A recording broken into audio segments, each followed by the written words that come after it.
Item ಯಾವುದೇ ಇರಲಿ try ಮಾಡಿ ಆಚಿ ಚಿಕನ್ ಮಸಾಲಾ. ಆಚಿ ಚಿಕನ್ ಮಸಾಲಾ. ಜಿಬಿಎ ಟೆಂಡರ್ನಲ್ಲಿ ಭ್ರಷ್ಟಾಚಾರದ ಆರೋಪ ಕೇಳಿಬಂದಿದೆ. ಅಕ್ರಮ ಪ್ಯಾಕೇಜ್ ಮೂಲಕ ಭ್ರಷ್ಟಾಚಾರಕ್ಕೆ ಪ್ಲಾನ್ ನಡೆಸಿದ್ರು.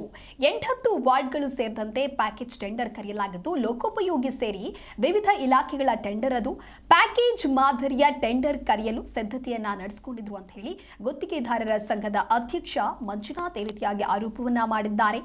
ಲೋಕೋಪಯೋಗಿ ಸೇರಿದಂತೆ ವಿವಿಧ ಇಲಾಖೆಗಳಲ್ಲಿ ಇದ್ದಂತಹ ಪ್ಯಾಕೇಜ್ ಟೆಂಡರ್ ಅಕ್ರಮ ಇದೀಗ ಜಿಪಿಎಗೆ ಎಂಟ್ರಿ ಕೊಟ್ಟಿದೆ ಅಂತ ಹೇಳಿ ಗುತ್ತಿಗೆದಾರರ ಸಂಘದ ಅಧ್ಯಕ್ಷ ಆರ್ ಮಂಜುನಾಥ್ ಗಂಭೀರವಾದಂತಹ ಆರೋಪವನ್ನ ಮಾಡಿದ್ದಾರೆ. ಜಿಬಿಯಲ್ಲೂ ಪ್ಯಾಕೇಜ್ ಟೆಂಡರ್ ಮಾಡಬಾರದು ಅಂತ ಹೇಳಿದ್ವಿ, ಡಿಸಿಎಂ ಡಿಕೆಶಿ ಅವರ ಗಮನಕ್ಕೆ ತಂದಿದ್ದೇವೆ ಅಂತ ತಿಳಿಸಿದ್ದಾರೆ.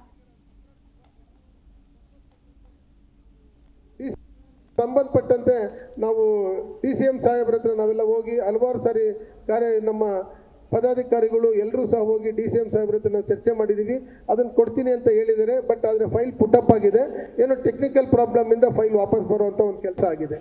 ಅದು ಮುಖ್ಯಮಂತ್ರಿಗಳಂತೂ ಮುಕ್ತ ಮನಸ್ಸಿಂದ ಹೇಳಿದರೆ ನಾನು ಕೊಡ್ತೀನಿ 10% ಅಂತ. ಯಾಕೆಂದರೆ ಅದು ಕಾಂಟ್ರಾಕ್ಟರ್ ಪ್ರಾಫಿಟ್ಟು, ಅವ್ರು 2-3 ವರ್ಷದಿಂದ ಇಟ್ಕೋಬಾರ್ದು, ಅದು ತಪ್ಪದು. ಆದರೆ ನಾವು ಇರ್ತಕ್ಕಂಥ ಸಮಸ್ಯೆನ ಹೇಳಿದಾಗ ಅವರು ಮಾನ್ಯ DCM ಸಾಹೇಬರು ಒಪ್ಕೊಂಡಿದ್ದಾರೆ. ಅದನ್ನು ಟೆಕ್ನಿಕಲ್ ಪ್ರಾಬ್ಲಮ್ ಸಾಲ್ವ್ ಆದ ತಕ್ಷಣ ಪ್ರಾಬ್ಲಮ್ ಸಾಲ್ವ್ ಆಗುತ್ತೆ. ಒಂದು ಸಂಬಂಧಪಟ್ಟಂತೆ ನಾವು DCM ಸಾಹೇಬ್ರ ಹತ್ರ ನಾವೆಲ್ಲ ಹೋಗಿ ಹಲವಾರು ಸಾರಿ ನಮ್ಮ ಪದಾಧಿಕಾರಿಗಳು ಎಲ್ಲರೂ ಸಹ ಹೋಗಿ DCM ಸಾಹೇಬ್ರ ಹತ್ರ ನಾವು ಚರ್ಚೆ ಮಾಡಿದ್ದೀವಿ. ಅದನ್ನು ಕೊಡ್ತೀನಿ ಅಂತ ಹೇಳಿದ್ದಾರೆ. ಬಟ್ ಆದರೆ ಫೈಲ್ ಪುಟಪ್ ಆಗಿದೆ. ಏನೋ ಟೆಕ್ನಿಕಲ್ ಪ್ರಾಬ್ಲಮಿಂದ ಫೈಲ್ ವಾಪಸ್ ಬರುವಂಥ ಒಂದು ಕೆಲಸ ಆಗಿದೆ. ಅದು ಮುಖ್ಯಮಂತ್ರಿಗಳಂತೂ ಮುಕ್ತ ಮನಸ್ಸಿಂದ ಹೇಳಿದರೆ ನಾನು ಕೊಡ್ತೀನಿ 10% ಅಂತ. ಯಾಕೆಂದರೆ ಅದು ಕಾಂಟ್ರಾಕ್ಟರ್ ಪ್ರಾಫಿಟ್.